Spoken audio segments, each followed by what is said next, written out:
또 나왔습니다. 오늘 하나님의 말씀 같이 보겠습니다. 함께 보실 하나님의 말씀은 사무엘상 1장 10절부터 11절까지 말씀입니다.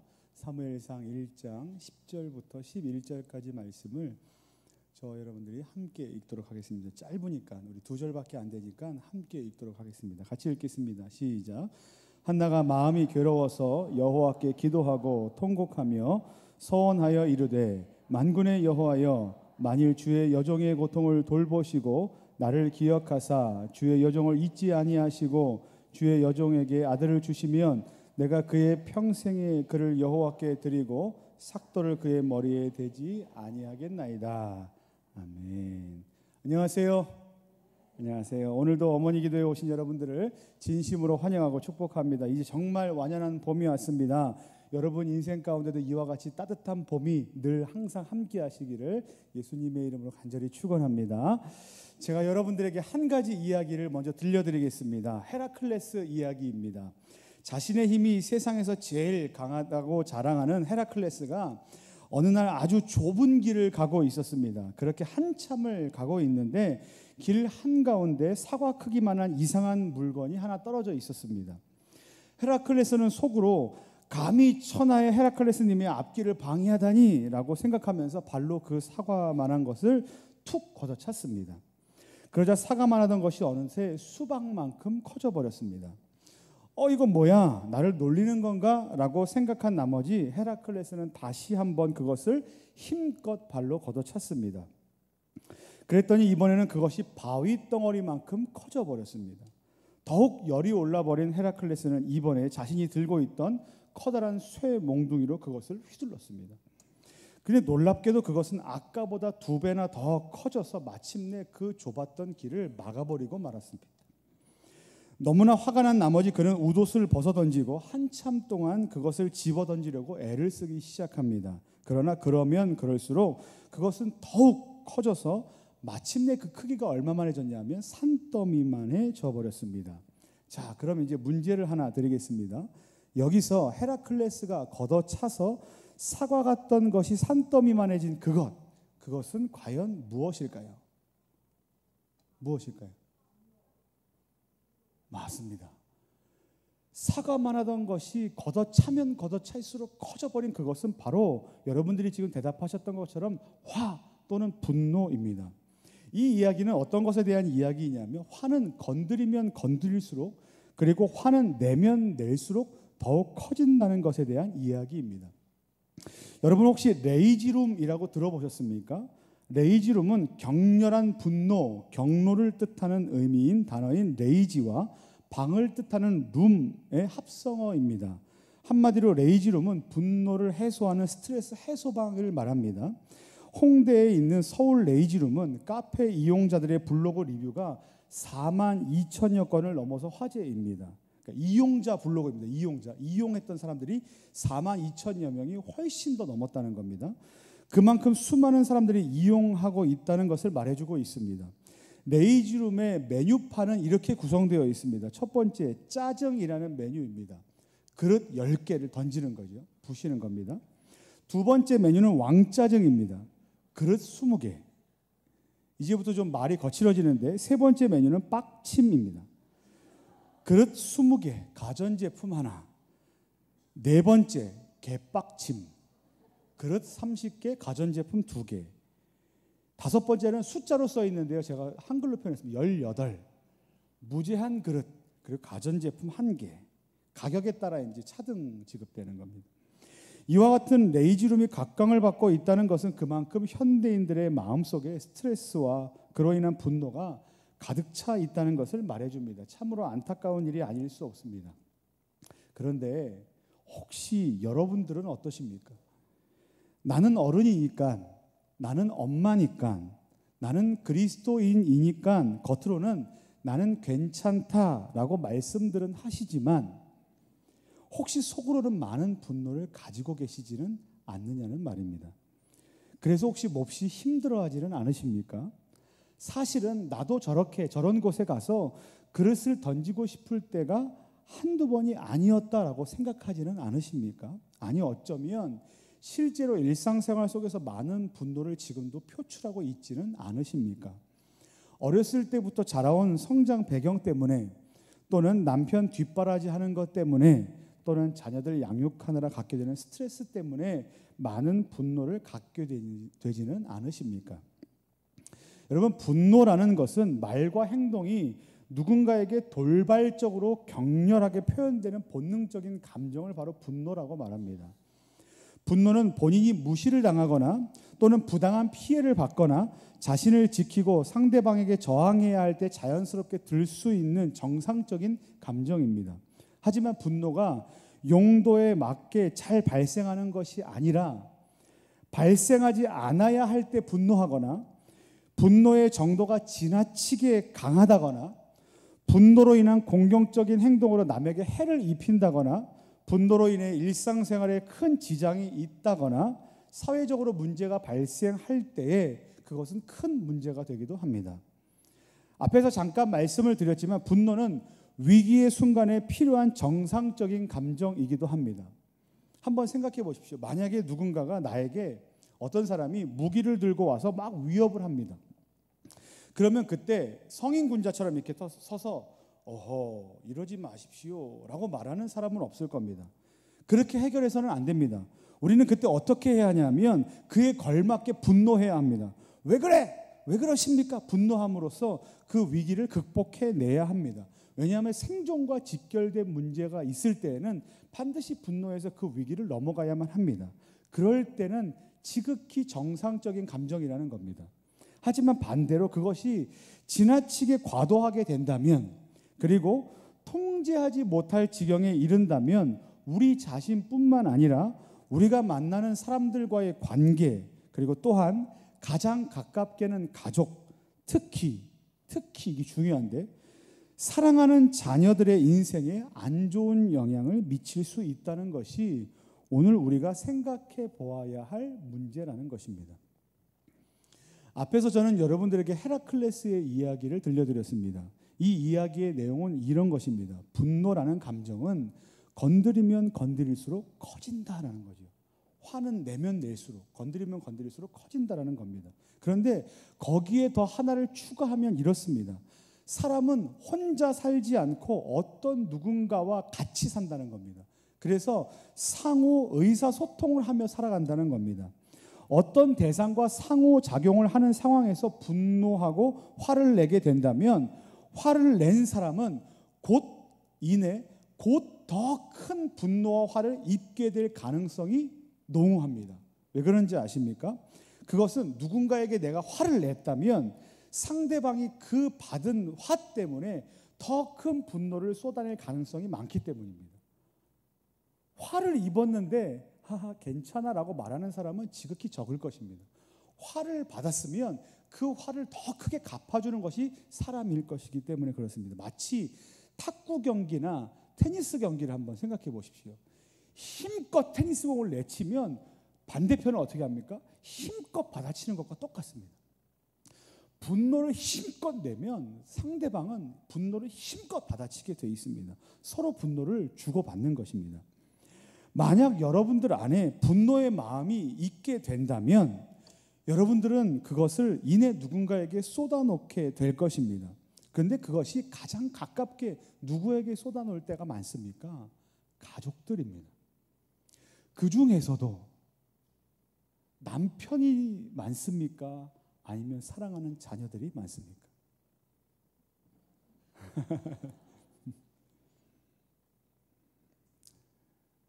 뭐 이제 상황에 따라 다를 수는 있지만 나이의 차이를 보거나 우리의 신분의 높낮이를 봤을 때 또 기대치를 봤을 때는 우리의 사랑하는 자녀들에게 분노할 때가 더 많지 않을까라는 생각이 듭니다. 그 중에서 우리 특히 자녀들과의 대화를 좀 살펴봤으면 좋겠습니다. 여러분들은 사랑하는 자녀들과 얼마나 곱게, 그리고 얼마나 사랑스럽게, 얼마나 우아하게 대화를 하십니까? 제가 중계동에 살면서 이제 한 3년 정도 살게 됐는데 식당에 이제 밥을 먹거나 문구점과 커피숍 같은 데 이제 앉아 있을 때 간혹 제 옆자리에 있는 엄마들이 자녀들과 이제 대화하는 것을, 이제 전화 통화하는 것을 들을 때가 있습니다. 엿듣는 것은 아니고요. 순전히 그 아줌마가 이제 크게 전화를 하기 때문에 듣게 되는 겁니다. 근데 그 전화 통화에서는 순전히 그 엄마의 소리만 들립니다. 이제 그 자녀들의 목소리는 전혀 들리지 않습니다. 근데 이제 대화의 내용이 이렇습니다. 제가 잘 살릴 수 있을지는 모르겠지만 대략 이렇습니다. 이제 엄마가 이렇게 얘기합니다. 처음에는 좀 이렇게 고상하게 출발합니다. 왜냐하면 카페니까. 아들 어디야? 이렇게 출발합니다. 그 다음에 이제 슬슬 이제 격앙되기 시작합니다. 친구? 지금이 몇 시야? 학원 늦잖아. 엄마? 어디냐고? 그건 왜 물어? 네가 어린애야? 시끄러. 됐어. 끊어. 됐다고. 끊어. 이러고 툭 끊더라고요. 근데 정말 거짓말 같지만 이게 팩트입니다. 한두 번이 아니에요.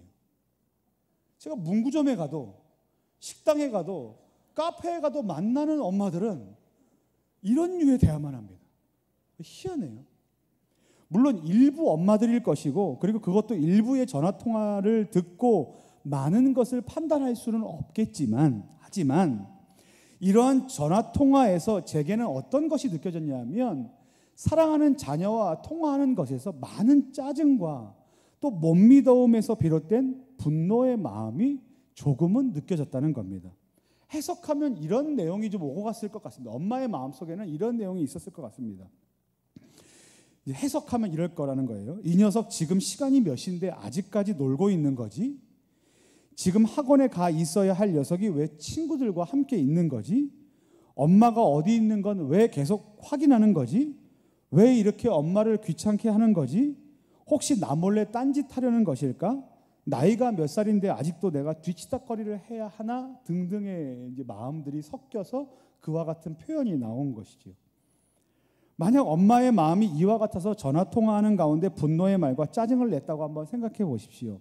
그렇다면 자녀들은 그것을 어떻게 받아들이겠습니까? 우리 엄마가 그럴 만해서 이유가 있을 거야. 내게 이렇게 화내실 만한 이유가 있어서 그렇게 화를 내실 거야 라고 생각할까요? 그렇지 않습니다. 우리 엄마 또 왜 이래? 또 시작이야? 라고 그 마음속에 또 분노의 마음을 품게 될 것입니다. 사랑하는 어머니 여러분, 우리가 사랑하는 자녀를 위해서 기도하는 것은 정말로 중요한 일입니다. 그러기 위해서 우리는 여기에 지금 모여 있습니다. 그런데 기도하는 것과 같이 병행해야 될 무언가가 오늘 있다는 겁니다. 과연 그것이 무엇인가? 우리 말씀을 좀 함께 읽어보겠습니다. 야고보서 1장 19절 20절 말씀입니다. 야고보서 19장 19절 20절 말씀입니다. 같이 한번 읽겠습니다. 시작.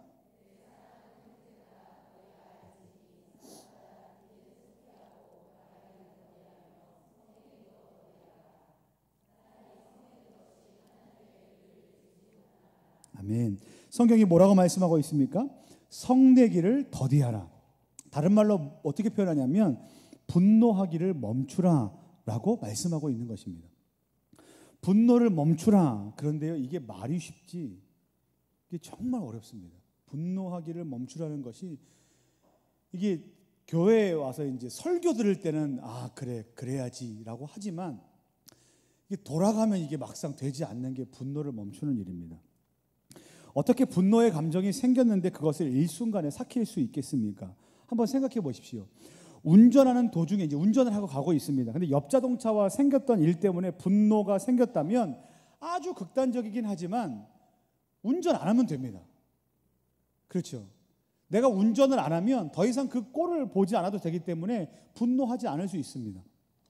하지만 자녀들을 양육하면서 생긴 분노는 그만둘 수가 없습니다. 어떡합니까? 내 새끼인데 평생 키워야 하는데 평생을 내가 끼고 살아야 하는 내 새끼인데 어떻게 그만둘 수 있겠습니까? 그렇기 때문에 이 분노의 마음을 가라앉히기는 쉽지 않다는 겁니다. 그렇기 때문에 상황이 이렇다는 것은 자녀들과 생기는 상황 속에서 분노가 생기게 될 때 우리는 그것을 어떻게 해야 되는가? 반드시 잘 해결해내야 하는 방법을 배워야 한다는 겁니다. 일전에 어머니 기도에 와서 강의하셨던 리플러스 인간연구소 박재현 대표는 엄마의 말하기 연습이라는 책에서 자녀와 생기는 분노를 해결하는 방법에 대해서 이렇게 조언한 바 있습니다. 자녀를 양육하면서 생긴 분노를 잘 다루는 방법 중 하나는 이렇습니다. 자신이 옳다고 믿는 생각에서 자유로워지는 것이다 라는 겁니다. 다시 한번요. 자신이 옳다고 믿는 생각에서 자유로워지는 것이다 라고 얘기했습니다. 이게 무슨 말인가? 예를 들어서 이런 겁니다. 밥은 꼭 엄마가 차려줘야 해 라는 생각에서 자유로워지는 겁니다. 집안은 늘 정리정돈돼 있어야 해. 나는 늘 집안을 깨끗하게 치워야 해 라는 것에서 자유로워지는 겁니다. 이와 같이 엄마가 자기 자신에게 강요하는 게 많으면 많을수록 다른 사람들, 특히 자녀들에 대한 기대치가 높아질 수밖에 없기 때문이라는 겁니다. 내가 내 스스로에게 강요하는 게 많을수록 내 자녀에게 기대하는 기대치가 높아진다는 거예요. 기대치가 높아진다는 건 이런 겁니다. 내 아이가 준비물을 잘 챙겨가서 학교 생활을 좀 잘했으면 좋겠다. 당연한 기대치죠. 내 아이가 편식하지 않고 골고루 먹어서 건강하게 성장하면 좋겠다. 당연한 기대치죠. 내 아이가 학교에 가서 공부를 열심히 해서 좋은 성적을 받으면 좋겠다. 당연한 기대치죠. 아주 일상적인 것들입니다. 근데 이와 같은 자기 자신에 대한 강요와 자녀에 대한 그 기대치가 높아지면 높아질수록 그것에 비해서 만약 그것이 충족되지 못하는 일이 발견될 때마다 우리는 어떻게 할 수밖에 없습니까? 분노할 수밖에 없다는 거예요. 왜 이렇게 유치원 가야 하는데 왜 아침에 늦게 일어나? 저희 집 얘기입니다. 네, 저희 집 얘기. 기대치가 있잖아요. 기대치가. 왜 골고루 먹어서 성장해야 되는데 키가 커야 되는데 왜 안 먹어? 야채 좀 먹어.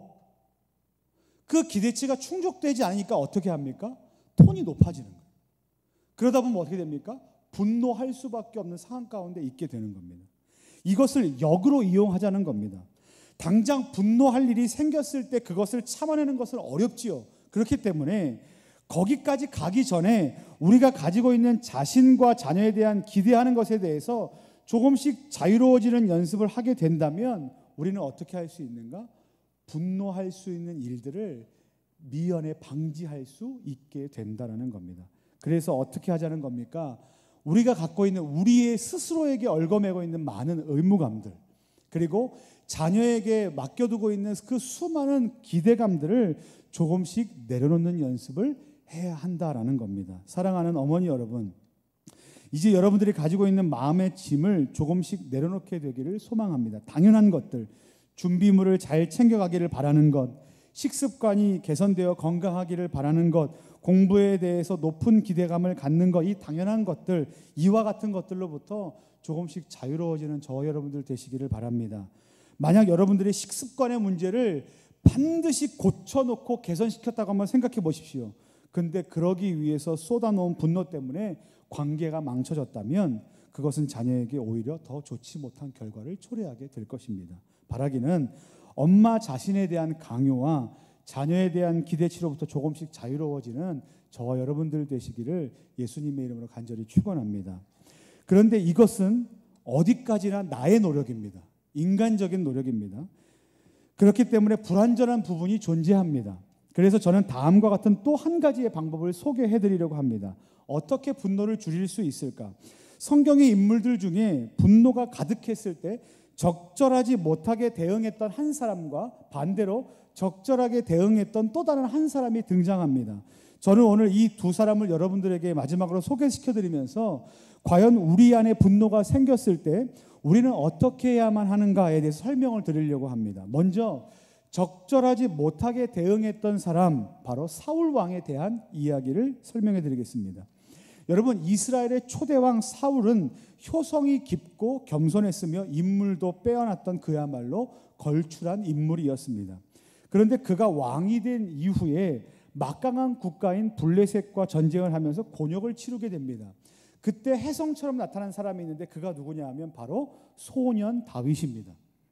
소년 다윗은 물맷돌만으로 돌멩이 같고 블레셋 장군 골리앗을 죽이는 쾌거를 이루게 됩니다. 이것은 참으로 놀라운 일이 아닐 수 없습니다. 그때 온 이스라엘 사람들이 이런 노래를 부르기 시작합니다. 사울은 천천히요, 다윗은 만만이라. 이게 무슨 말이냐 하면 사울은 1000명을 죽인 장수라면 다윗은 10,000명을 죽인 더 위대한 장수라는 겁니다. 이것이 그 당시 세간에 떠들던 노래입니다. 여러분, 사울은 왕입니다. 지금 사울은 왕으로서 어떻겠습니까? 자존심이 몹시 상했을 것입니다. 동시에 질투가 났을 것입니다. 또한 왕의 자리에 대한 위협까지 갖게 됐을 수 있습니다. 그때 그의 마음을 사로잡았던 것이 무엇이겠습니까? 바로 분노입니다.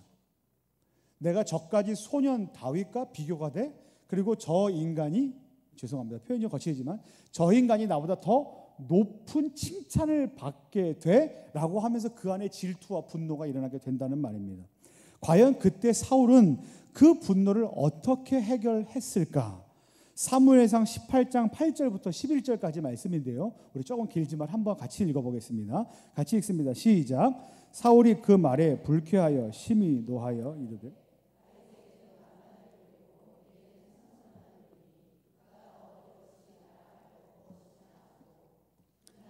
사울이 다윗을 주목하였더라.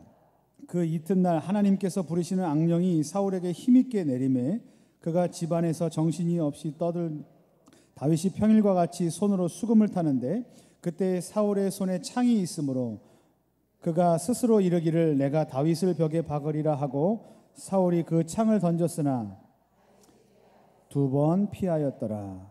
아멘. 사울이 지금 어떻게 했습니까?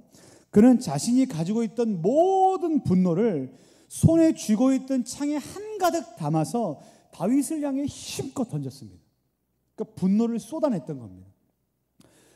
마치 헤라클레스처럼 분노의 크기를 키워가면서 다윗을 죽이기 위해 쫓아다니는데 인생의 전부를 허비해 버렸습니다. 이게 사울의 인생입니다. 그런데 이와 반대의 인물이 성경에 한 명 더 등장합니다. 바로 한나라는 여인입니다. 한나는 엘가나의 첫 번째 부인이었습니다. 그런데 이 엘가나라는 남자에게는 둘째 부인 분인나도 있었습니다.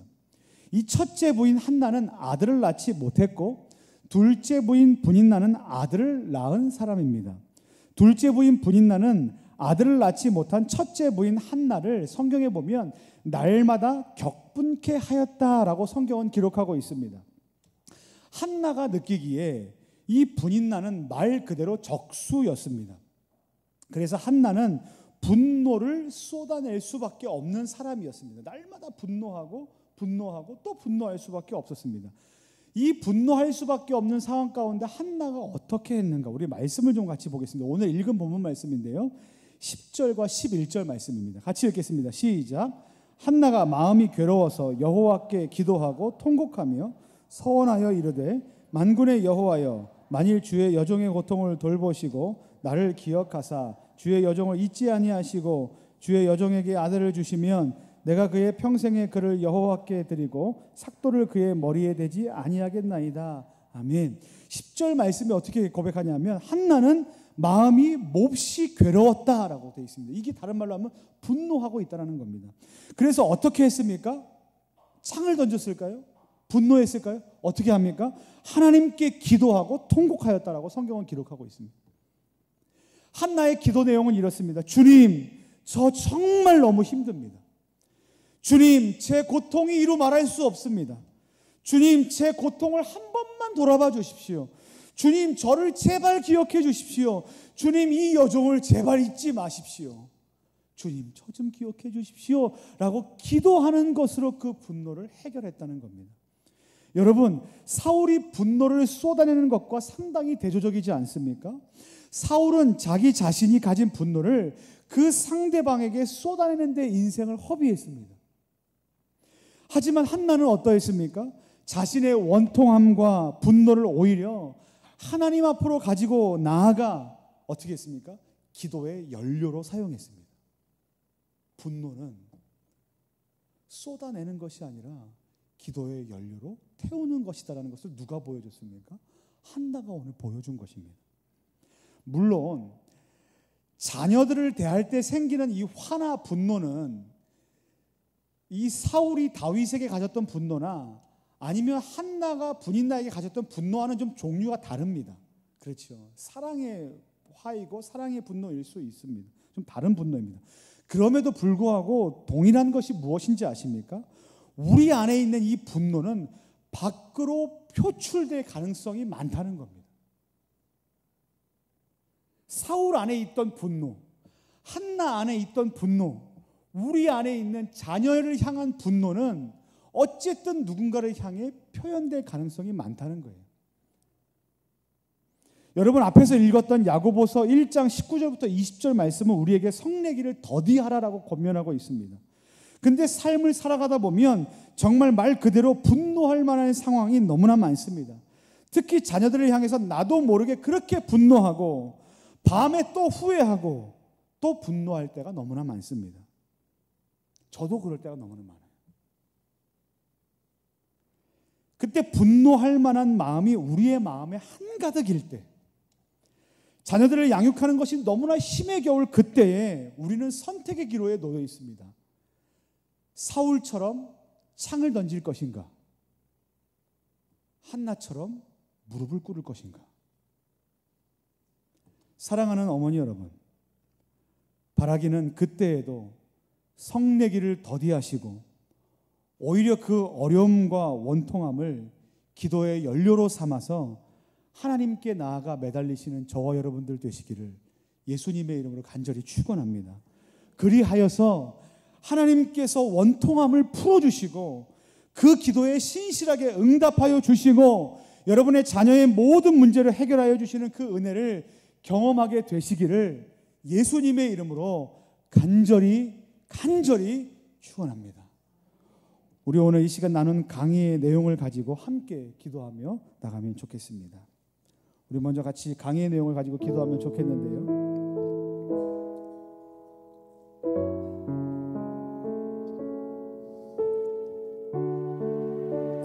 우리 어머니 여러분들, 하루 일상이 얼마나 바쁩니까? 그리고 얼마나 많은 수고와 인내를 반복하고 계십니까?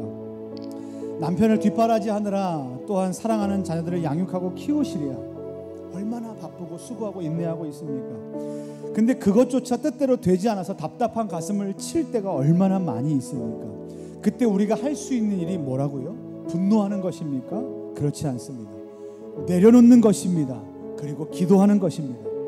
우리 시간 같이 기도할 때 하나님, 우리가 사랑하는 자녀들을 우리의 마음속에서 내려놓고 하나님께 내어 맡기는 엄마 되게 하여 주시옵소서. 또한 주님, 나를 불쌍히 여기시고 나를 잊지 마시고 나의 아픔과 고통을 외면하지 말아 주시옵소서라고 우리 큰 소리로 기도하지 않아도 좋습니다. 대신에 간절한 마음으로 주께 부르짖으며 우리 같이 기도하면 좋겠습니다. 같이 기도하겠습니다.